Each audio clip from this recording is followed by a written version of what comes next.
இந்த படம் ரிலீஸ் ஆனதுக்கு அப்புறம் யூடியூபர்ஸா இருக்கட்டும், இன்ஸ்டாகிராம் செலிபிரிட்டிஸா இருக்கட்டும், எல்லாரும் இந்த படத்தை ஆகா ஓஹோன்னு ரொம்ப பில்டப் பண்ணாங்க.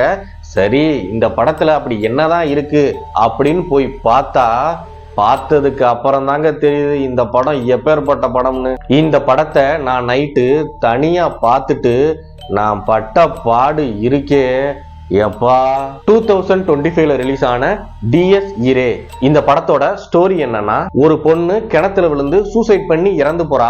இந்த பொண்ணோட ஃப்ரெண்டு தாங்க இந்த படத்தோட ஹீரோ. அவரு ஃப்ரெண்டு மட்டும் இல்லங்க, இந்த பொண்ணும் ஹீரோவும் ரெண்டு பேரும் ரிலேஷன்ஷிப்ல ஒரு காலத்துல இருந்தாங்க.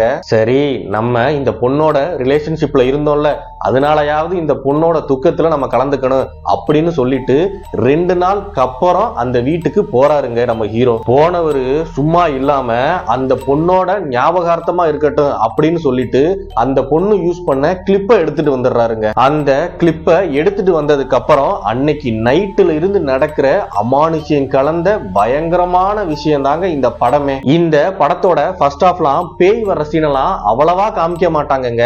ஆனா சவுண்ட் எஃபெக்ட் எல்லாம் பிரிச்சு மேஞ்சிருவாங்க. பேய் வரலைனாலும் பரவாயில்லப்பா, இந்த சவுண்ட் எஃபெக்ட் மட்டும் வேணாம் அப்படின்னு நம்ம எல்லாம் பயத்துல அரண்டுருவோம். இன்டர்வல் பிளாக்ல அந்த பேயோட ஃபேஸ ரிவீல் பண்ணுவாங்கங்க. நான்லாம் சத்தியமா நினைச்சு கூட பார்க்கல, செத்துட்டேங்க. அந்த அளவு பயங்கரமா இருந்துச்சு. செகண்ட் ஹாஃப்ல எதனால இந்த பேய் ஹீரோவை துரத்துது அப்படின்னு சொல்லுவாங்க. அது மட்டும் இல்லங்க, கிளைமேக்ஸ் எல்லாம் நம்ம நினைச்சு கூட பார்த்திருக்க மாட்டோம். அந்த அளவு பயங்கரமான ட்விஸ்டோட முடிப்பாங்க. இந்த படம் வந்து ஜியோ ஹாட்ஸ்டார்ல இருக்கு, தமிழ் டப்லயும் இருக்குங்க. இந்த மாதிரி மூவி அப்டேட்ஸுக்கு நம்மளுடைய சேனலை ஃபாலோ பண்ணிருங்க.